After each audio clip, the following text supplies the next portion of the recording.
Project grand dialogue की बातें बेमायनी हैं। पाकिस्तान डेमोक्रेटिक मूवमेंट का फैसला है कि कोई मुज़ाकरात नहीं किए जाएंगे। मुस्लिम लीग नून की नायब सदर मरियम नवाज का बयान, कहा कि मुस्लिम लीग नून की कायद पूरी तरह इस मौक़िफ़ के साथ खड़े हैं। जाली और कठपुतली हुकूमत को किसी तरह का एनआरओ नहीं मिलेगा, ये पूरी कौम का फैसला है। मरियम नवाज आज दोपहर सक्खर पहुंचेगी, शाम 6 बजे वर्कर्स कन्वेंशन से खिताब करेंगी।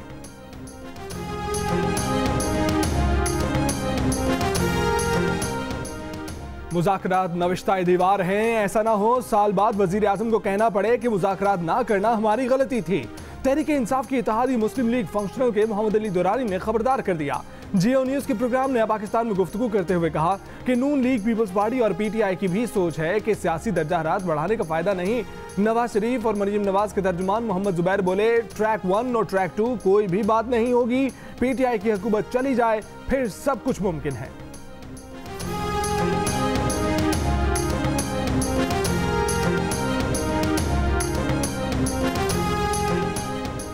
साबिक वज़ीर आज़म शाहिद खाकान अब्बासी ने कहा है कि जेल में मुलाकात हुकूमत की मर्जी के बगैर नहीं होती। मोहम्मद अली दुरानी की शहबाज शरीफ से मुलाकात किसकी मां और मर्जी से हुई, ये बात कुछ शुबहात पैदा करती है, लेकिन इसका मुस्लिम लीग नून की सियासत पर कोई असर नहीं पड़ेगा। प्रोग्राम आज शाहजेब खानज़ादा के साथ में गुफ्तगू करते हुए उन्होंने कहा कि शहबाज शरीफ तमाम फैसले अपनी जमात की मुशावरत से करते हैं और फैसले पीडीएम के सरबराही इजलास ही में होते हैं।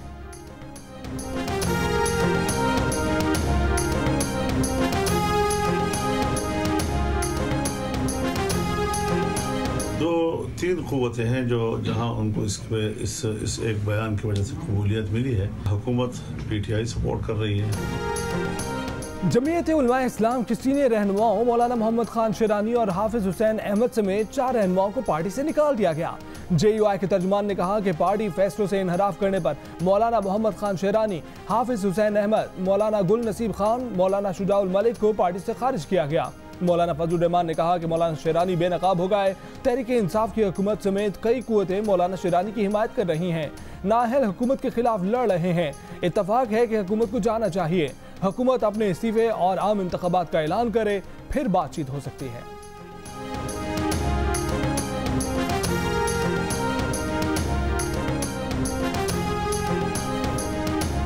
वफाकी वज़ीर इत्तला शिबली फराज ने मौलाना फजलुर रहमान को फाशिस्ट करार दे दिया। कहा कि हाफिज हुसैन अहमद और शेरानी ने मौलाना को राह रास्त पर आने का कहा, आपने अपने लोगों को पार्टी से निकाल दिया। मौलाना के खिलाफ उनकी पार्टी में ही बगावत हो गई, पार्टी ने ही अदम एतमाद जाहिर कर दिया। पीडीएम के सरबराह के खिलाफ उनकी अपनी ही पार्टी में तहरीक शुरू हो चुकी है। पीडीएम की तहरीक दम तोड़ रही है।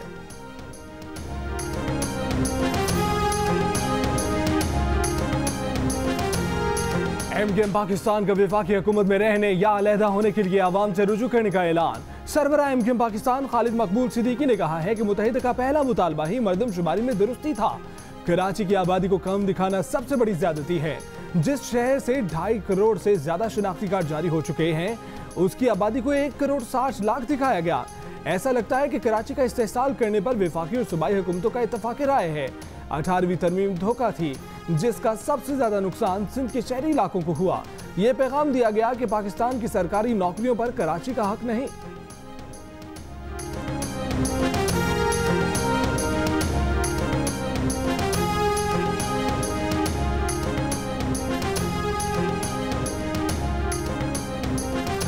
गवर्नर सिंध इमरान इस्माइल ने मरदमशुमारी से मुतल्लिक एमकेएम का मुतालबा दुरुस्त करार दे दिया। कहा, एमकेएम का मुतालबा जायज है, खुद पीटीआई में भी ये बात हो रही है। एमकेएम के साथ मरदमशुमारी का मसला जल्द अज जल्द हल हो जाएगा।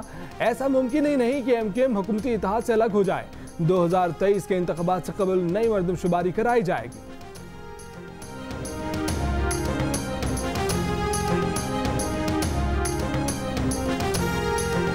डॉक्टर खालिद मकबूल सिद्दीकी साहब प्रेस कॉन्फ्रेंस में कहते हैं कि हम सड़कों पे आ जाएंगे। ओ भाई, सड़कों को छोड़ो, काबीना से निकलो, तुम हुकूमत का हिस्सा हो। एमकेएम सड़कों पर नहीं, हुकूमत से निकले। तर्जुमान सिंध हुकूमत मुर्तजा वहाब का एमकेएम के ऐलान पर तंज।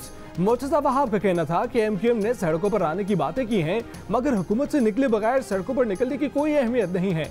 एमकेएम लॉलीपॉप देना बंद करे और अपनी पोजीशन वाजे करे कि सूबे के आवाम के साथ है या नहीं।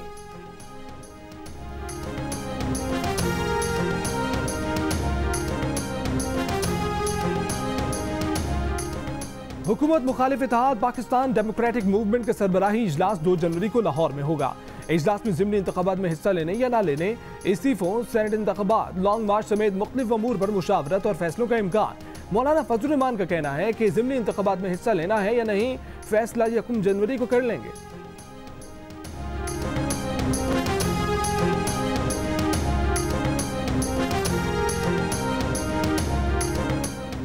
वजीर आज़म इमरान खान आज चकवाल का दौरा करेंगे। 15 अरब रुपए के तरक्याती मंसूबों का संग बुनियाद रखेंगे। वजीर आला पंजाब उस्मान गुजार ने कहा है कि वादे और मंशूर के मुताबिक पंजाब के अजला में तरक्याती मंसूबे शुरू कर रहे हैं।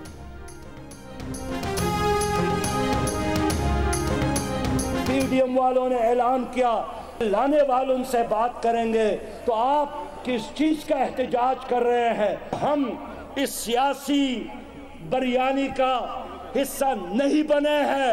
एक तरफ कोरोना वायरस और दूसरे तरफ पीटीआई के नाम से ये जो सियासी वायरस मौजूद है, इन दोनों अज़ाबों से अल्लाह ताला अब पाकिस्तान को बचाए। अमीर जमात इस्लामी हुकूमत और हुकूमत मुखालिफ इत्तेहाद पाकिस्तान डेमोक्रेटिक मूवमेंट दोनों से नाराज। कहा कि आज इमरान खान एतराफ़ करते हैं कि तैयारी नहीं है, उन्हें तैयारी के लिए दोबारा प्राइमरी स्कूल में बिठाया जाए। पीडीएम बंद गली में आ गई है।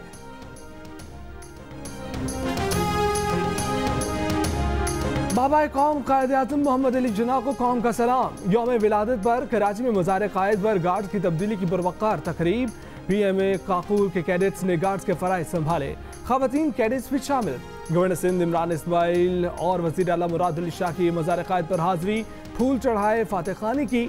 ज़ियारत में कायद-ए-आज़म रेजिडेंसी में भी तकरीब। बाजोड़ में 3 किलोमीटर तवील सब्ज़ हिलाली परचम के साथ रैली। शुरका ने पाकिस्तान जिंदाबाद के नारे लगाए।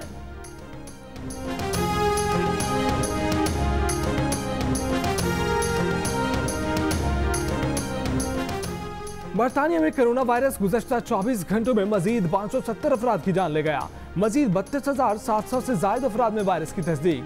इंग्लैंड की 3 काउंटीज ससेक्स, ऑक्सफोर्डशायर और कैम्ब्रिजशायर में मजीद सख्त पाबंदियां आयद। खाने पीने की अशिया में कमी का खदशा।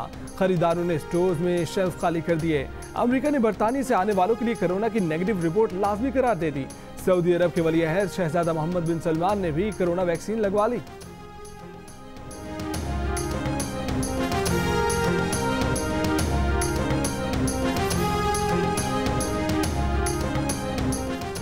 कोरोना वायरस मुल्क भर में मजीद 85 जिंदगियां ले गया। 24 घंटों में मजीद 2152 अफराद में वायरस की तस्दीक। मुस्बत केसों की शरह 5.4% रही। बरतानिया से वापस आने वाले खैबर पख्तूनख्वा के 2 अफराद में कोरोना वायरस की तस्दीक। दोनों को करंतना कर दिया गया। वायरस की नौयत जानने के लिए मजीद टेस्ट NIH इस्लामाबाद से करवाए जाएंगे। बरतानिया से मजमूई तौर पर 149 अफराद खैबर पख्तूनख्वा वापस आए। 44 अफराद को तलाश कर लिया गया। 46 को गलत एड्रेस की वजह से तलाश नहीं किया जा सका।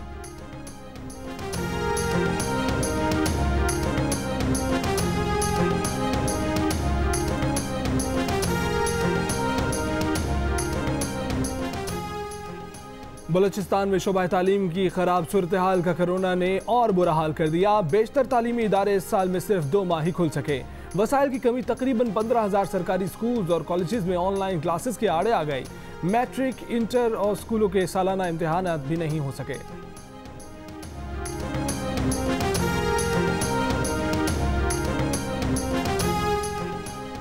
कराची के इलाके पापोश नगर के निजी बैंक में धमाका। बम डिस्पोजल स्क्वाड के मुताबिक धमाका पानी के टैंक में गैस भरने की वजह से हुआ। धमाके से वाटर टैंक का ढक्कन उड़ गया। बैंक की अंदरूनी दीवारें गिर गईं। बैंक के एक हिस्से, एक गाड़ी और 2 मोटरसाइकिलों को नुकसान पहुंचा। छुट्टी की वजह से अमला मौजूद नहीं था।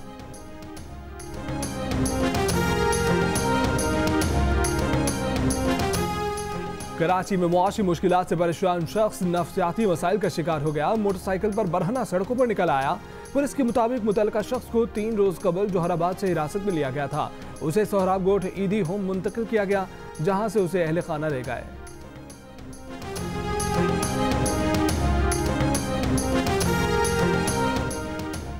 कराची वाले कड़ाके की सर्दी का सामना करने के लिए हो जाएं तैयार। पीर से इंतहाई सर्द मौसम जलवा दिखा सकता है। दर्जा हरारत 10 डिग्री से नीचे जा सकता है। महकमा मौसमियात ने खबरदार कर दिया। मुल्क के बेशतर इलाकों में सर्द मौसम का राज। बलूचिस्तान के बलाई इलाकों में आज से बारिश और बर्फबारी का नया सिलसिला शुरू होने का इम्कान। पाकिस्तान समेत दुनिया भर में मसीही बिरादरी को क्रिसमस मुबारक। कराची, लाहौर, पेशावर और कोयटा समेत दीगर शहरों में तकरीबात, खुसूसी इबादत, मुल्क कौम की खुशहाली के लिए दुआएं, क्रिसमस केक काटे, गीत गाए, क्रिसमस ट्री को खूबसूरती से सजाया गया। बच्चे भी सांता क्लॉज बन गए। PIA की कराची से इस्लामाबाद की परवाज में भी क्रिसमस की खुशियां मनाई गई।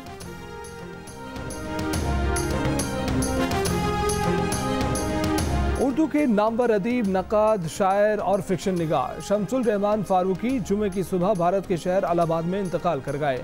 उनकी उम्र 85 साल थी।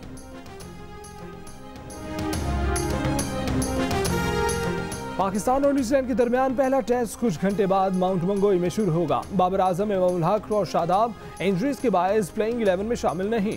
मोहम्मद रिजवान कप्तानी करेंगे। अजहर अली कहते हैं कि बेहतर खेल पेश करने की कोशिश करेंगे।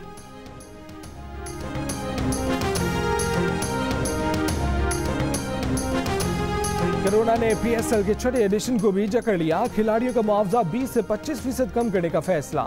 हर टीम के 18 खिलाड़ियों में मजमूई तौर पर $9,50,000 तकसीम किए जाएंगे। प्लेटिनियम कैटेगरी में शामिल खिलाड़ियों को सबसे ज्यादा $1,70,000 यानी 2,72,00,000 रुपए, डायमंड कैटेगरी में $85,000 यानी 1,36,00,000 रुपए और गोल्ड कैटेगरी का सबसे ज्यादा मुआवजा $50,000 यानी 80 लाख रुपए होगा।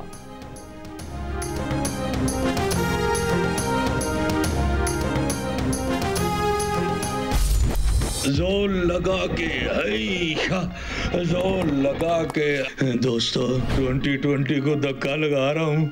बड़ा दुख दिया इस साल ने। आप भी जोर लगाएं ताकि ये 31 दिसंबर को गुड बाय हो जाए। चले, टाइम बड़ा कम रह गया है, मिलके धक्का लगाते हैं। डोंकी किंग भी नए साल के इस्तकबाल के लिए तैयार। 2020 गुजर गया, अगला साल नई उम्मीद और रोशनी लिए करीब आ रहा है। नए साल की खुशियां मनाएं डोंकी किंग के साथ।